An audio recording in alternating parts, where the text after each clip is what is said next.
আলাইকুম, welcome to my new blog. আজ আমি আপনাদের নিয়ে যাব কাতারের পথ প্রান্তরে।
আমার যাত্রা শুরু হচ্ছে কাতারের পরিচিত পাবলিক বাস কারওয়া দিয়ে।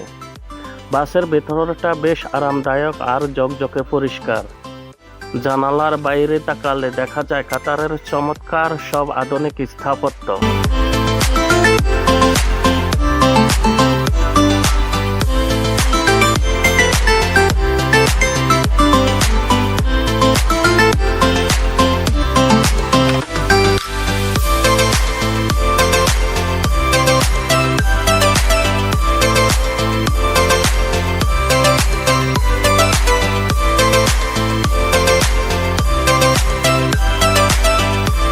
রাস্তার দুপাশে চোখে পড়ে লুসাইল স্টেডিয়ামের মতো অসাধারণ সব ভিউ এবং মাথায় উঁচু করে দাঁড়িয়ে থাকা গগনচুম্বী অট্টালিকাগুলো।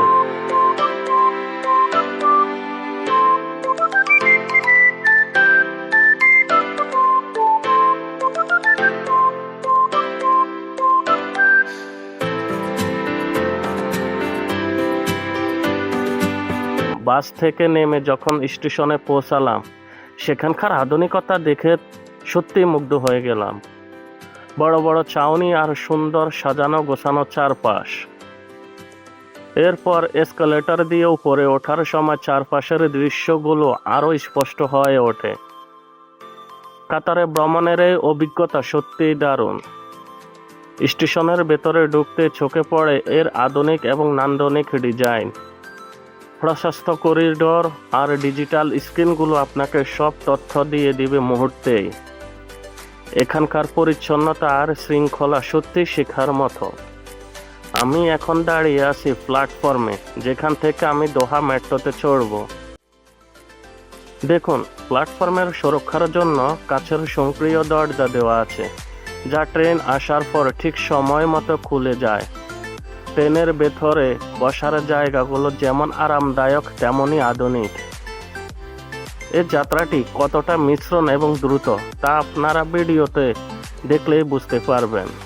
চলুন কাতারের এই মেট্রো ভ্রমণের বাকি অংশটুকু উপভোগ করি।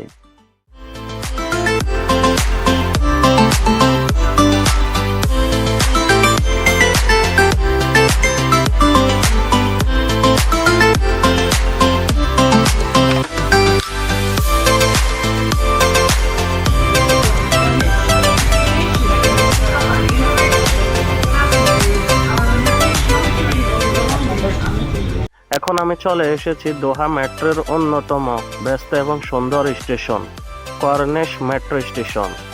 স্টেশনের বাইরে বেরোলেই এক অন্যরকম প্রশান্তি অনুভূতি হয়। চারপাশের খোলামেলা পরিবেশ আর আধুনিক স্থাপত্যের এক দারুণ মেলবন্ধন এখানে দেখা যায়।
এখানকার রাস্তার একটি বিশেষ দিক হলো এই আন্ডারগ্রাউন্ড পেডেস্ট্রিয়ান টানেল বা পথচারীদের জন্য তৈরি এই ভূগর্ভস্থ পথ। ব্যস্ত রাস্তা পার হওয়ার জন্য এটি অত্যন্ত নিরাপদ এবং আরামদায়ক একটি ব্যবস্থা। টানেলের ভেতরে উজ্জ্বল আলো এবং ঝকঝকে পরিবেশ দেখে বোঝার উপায় নাই যে এটি মাটির নিচে। রোদ বা গরমের থেকে বাঁচতে এই আন্ডারগ্রাউন্ড পথগুলো পথচারীদের জন্য অনেক বড় আশীর্বাদ। চলুন এই পথ দিয়ে এগিয়ে যাই আমাদের পরবর্তী গন্তব্যের দিকে। আন্ডারগ্রাউন্ডের পথ পার হয়ে আমি চলে এলাম সরাসরি দোহা কর্নিশের একদম হৃদস্পন্দনে। এখানে পা রাখলে নোনা বাতাসের এক স্নিগ্ধ ঝাপটা আপনার ক্লান্তি দূর করে দেবে। একদিকে নীল সমুদ্রের ঢেউ আর অন্যদিকে মাথা উঁচু করে দাঁড়িয়ে থাকা দোহার চোখ ধাঁধানো আধুনিক সব অট্টালিকা। সামনেই দেখা যাচ্ছে সে বিখ্যাত ফার্ম বা মুক্তার ভাস্কর্য এবং দূর দিগন্তে বিস্তৃত দোহার আকাশচুম্বী স্কাইলাইন। বিকেলের মিষ্টি রোদে এই জায়গাটা যেন আরো মায়াবী হয়ে ওঠে।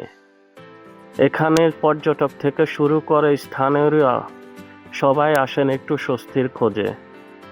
সমুদ্রের পাড় ধরে হাঁটতে হাঁটতে কাতারের এই আধুনিকতা আর ঐতিহ্যর সংমিশ্রণে উপভোগ করা সত্যিই এক অন্যরকম অনুভূতি।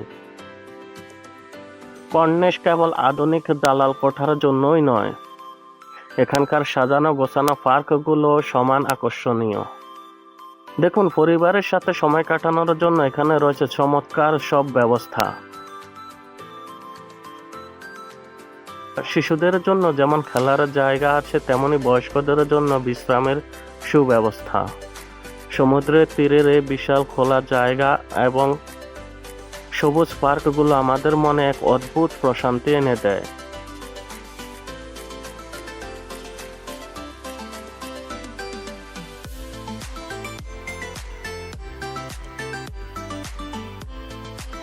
একদিকে নীল জলরাশি আর অন্যদিকে সুপরিকল্পিত এই ল্যান্ডস্কেপ, সব মিলিয়ে এক অসাধারণ দৃশ্য।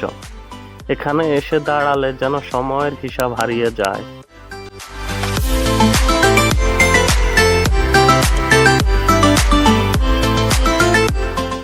বিকেল গড়াতেই এখানকার আলোকসজ্জা এই জায়গাটাকে আরো বেশি প্রাণবন্ত করে তোলে। কর্নিশের এই আধুনিকতার মাঝেও কিছু দৃশ্য আমাদের শেকড়ের কথা মনে করিয়ে দেয়। সমুদ্রের পাড়ে শান্ত হয়ে বসে বড়শি দিয়ে মাছ ধরা, এটি এখানকার অনেকেরই প্রিয় একটি শখ।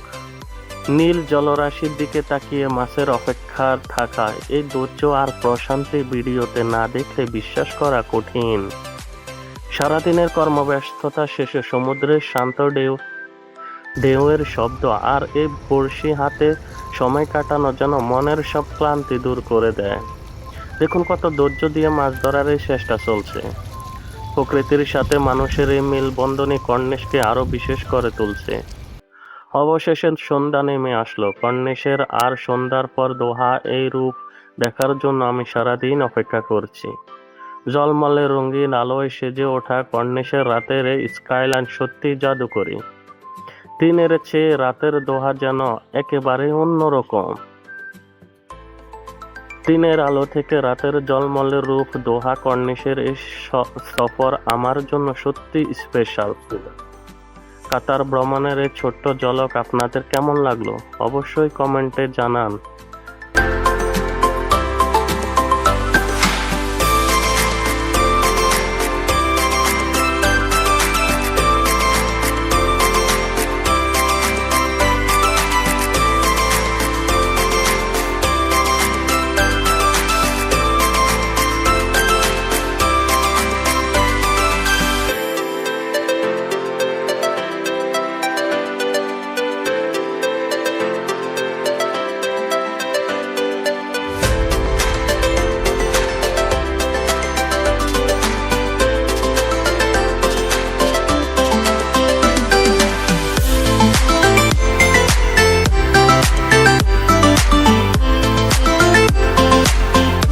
ভিডিওটি ভালো লাগলে লাইক ও সাবস্ক্রাইব করে সাথে থাকুন।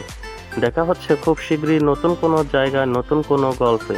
ততক্ষণ পর্যন্ত ভালো থাকবেন, সুস্থ থাকবেন। আল্লাহ হাফেজ। আসসালামু আলাইকুম।